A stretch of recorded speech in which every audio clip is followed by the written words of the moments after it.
asalaamaaleykum man la Tata Thérèse fii ci Vitef Cuisine nuyu naa leen ku ci nekk turam ak santam te di leen jox seen wàccuwaay waaw tey mbokkee nag tey moom sama recette bu tey bi ceebu jën bu weex la waaw pour ma togg sama ceebu jën bu weex dinaa soxla jën waaw jën yi nag fii am naa fi barracuda yor naa fi coof yor naa fi aussi lii di safar cin mi yaboy fii yor naa fi oignon vert pour sama nokos may def sama nokos bi dinaa ci def oignon vert poivron vert jaune rouge dinaa ci def tamit tuuti soble dinaa ci def tomate fraîche bi légumes yi yor naa fi carotte ma yor fi chou ma yor fi naajo mi courge yor naa fi aussi aubergine ak ñaam bi ma yor fi jaxato mi aubergine amère yor naa fi tamit mooy nokos by Vitef bi nga xamante ne dama koy mélanger ak nokos bi ma leen won sànq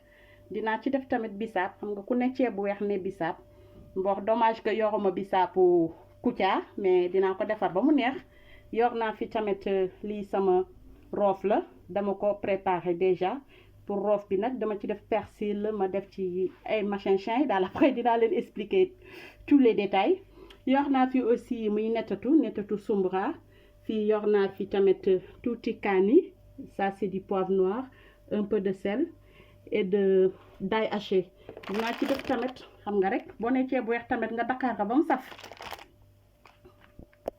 ne ko yor naa fi tamit géej ak sama ñaari dogu yéet maintenant les amis aujourd'hui on vous prépare du ceeb c'est du riz gras mais en blanc parce qu'il y a du ceeb rouge et il y a du ceeb blanc. Aujourd'hui, c'est du ceeb blanc que je vais préparer. Maintenant, pour faire ce ceeb, j'ai tous les ingrédients que vous voyez. J'avais déjà expliqué en wolof. Voilà, là, c'est des oignons pour faire ma farce, c'est-à-dire pour faire le nokos. C'est un mélange que je vous avais expliqué. C'est un mélange de légumes et des épices. Voilà, là, j'ai des poivrons verts, jaune, rouge et quelques oignons. Là, c'est de l'oignon vert. Et j'ai ici le poisson. Le poisson, j'ai du coof, ça c'est du yaboy. Et j'ai du barracuda, j'ai le yet, géej. Et il y a les légumes, il y a carottes, choux, aubergine. Ça c'est courge.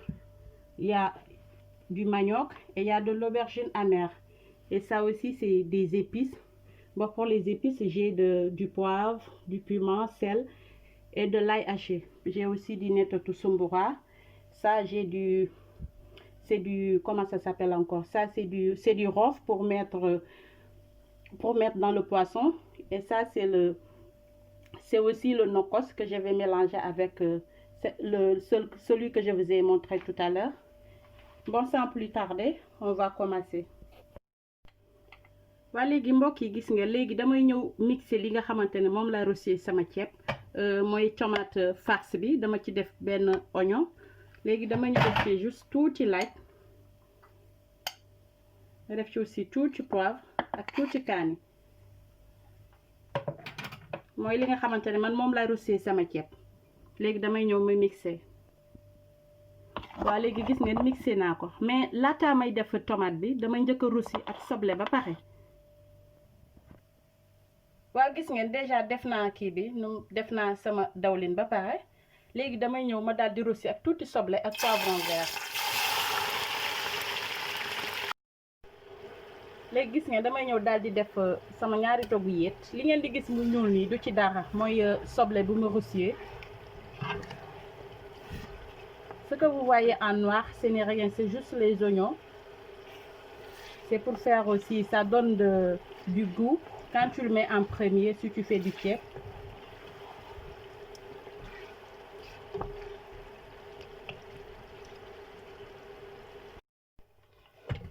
waaw gis ngeen mbokk yi léegi sama rosi bi dog na léegi dama ñëw def ci tuuti xorom normalement j'aurais dû mettre le sel avant may def kii bi mais bon c'est pas mal bu la neexee aussi mën nga bañ a def xorom bi en premier après nga def sa rosi waaw léegi gis ngeen comme kii bi dog na je vais juste mettre de l'eau damay ñuluk léegi sama ñuluk bi dama ko def ak ndox mu tàng comme ça mu gaaw gis ngeen ni ma leen di wax rek soble bu ñuul bi nii après day dem ba day réer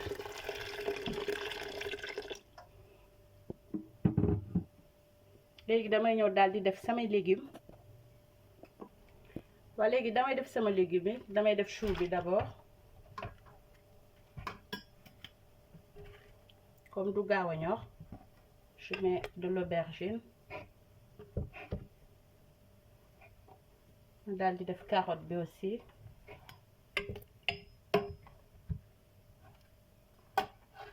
def aubergine amère, je mets les courges, du manioc,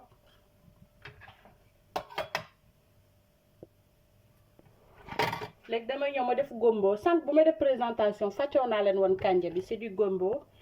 Et aussi le bissap blanc, j'avais oublié de vous le montrer aussi, je le mets.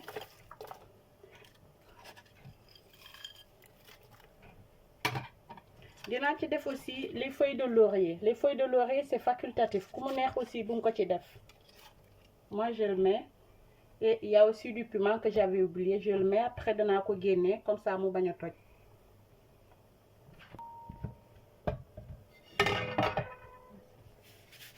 Je rajoute un peu de sel. Après je ferme la marmite. Comme ça dama koy bàyyi à peu près une quinzaine de minutes le temps que les légumes soient cuits. waa léegi fii gis ngeen jën yi damay ñëw ma roofu jën yi man jën yi saafuma ko dama ko tëmbal mais une prochaine fois dinaa togg ceeb bi nga xamante ne jën yi dañ koy saaf comme sunu yaay yi nuñ ko daan defee.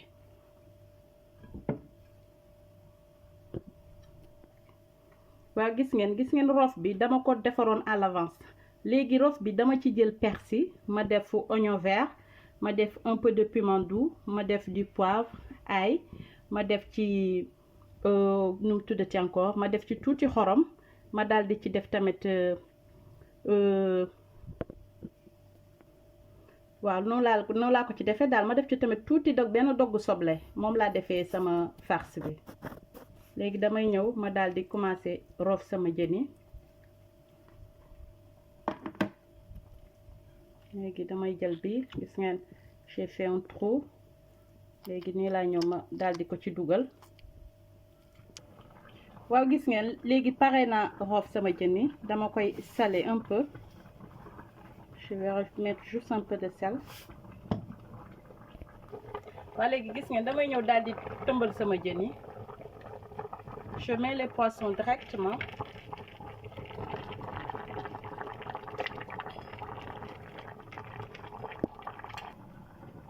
waa léegi gis ngeen dañuy ñëw fii ci mixeur bi pour ma jéem a def sama nokos. léegi dama ci def poivron vert oignon vert ma def ci poivron rouge et jaune ma daldi ci def tuuti soble. léegi damay ñëw rajouter poivre nu mu tuddati waaw poivre noir ma daldi ci def kaani bi aussi ma def ci sama ail haché bi et je mets un peu de sel aussi. waaw léegi damay ñëw ma mixer ko. waaw léegi gis ngeen mixé naa le nokos. Maintenant je vais rajouter avec le nokos de Vitef Cuisine comme ça lui donne plus de goût parce que nokos Vitef bi moom machallah nokos à 100% neex la. Là je vais rajouter 3 cuillères. Comme ça on va mélanger. waaw léegi gis ngeen damay ñëw juste mettre une bonne partie du nokos. Comme ça l'autre moitié je le réserve ba bu may waaj a soor ma daal di ko ci def. waa léegi gis ngeen yëf yaa ngi avancé léegi damay ñëw daal di tibb tuuti ci ñax bi pour mën a def Dakar bi du moins pour tamarin bi damay ñëw juste rajouter juste un peu comme ça mu géjëf mu mun a am jus bu baax sax. léegi damay ñëw tamit daal di fi tibb benn kuddu ci nokos bi ma mun ko def ci Dakar bi ci tamarin bi jox ko tuuti goût aussi. waa léegi damay ñëw daal di ci def le géej moo koy daal di def nii mu xojam ci biir. waa léegi mbokk yi gis ngeen avancement togg bi macha allah xëy na neex torop. léegi damay ñëw ma daal di seppi légumes yi ak jën bi déjà ñor na. Maintenant je vais enlever les légumes et le poisson aussi. Tout est bien cuit. Il ne reste qu'à mettre le riz.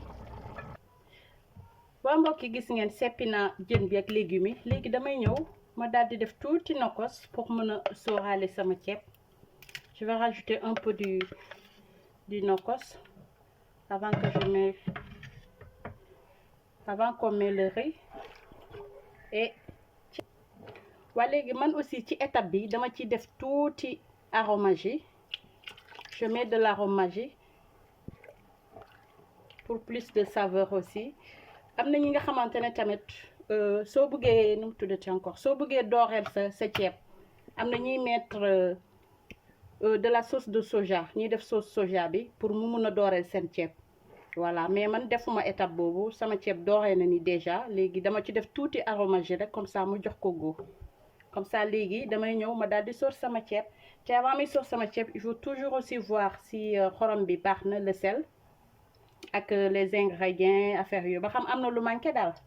Il faut toujours vérifier s'il y a quelque chose qui manque, soit le sel ou autre chose nga daal di ci dolli, mais man lii baax na. waa léegi gis ngeen damay ñëw daal di def sama ceeb. Maintenant je vais mettre le riz.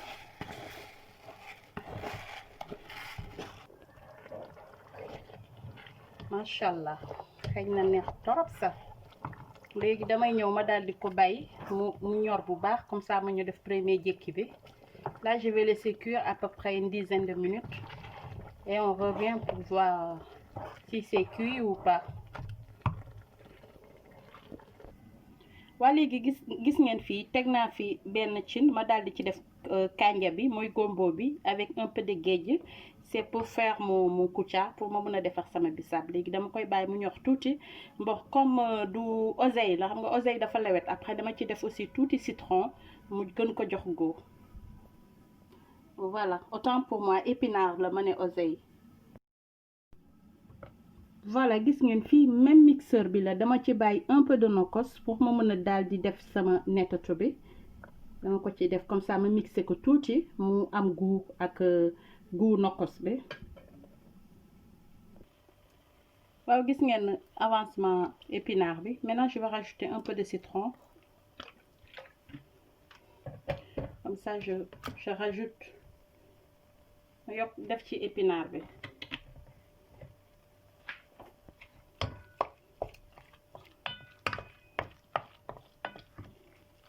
léegi je vais laisser à peu près 2 minutes comme épinard bi ñor na ba pare. Comme ça je vais mixer. Je le mixe après. waaw gis ngeen ceeb bi macha allah doore na.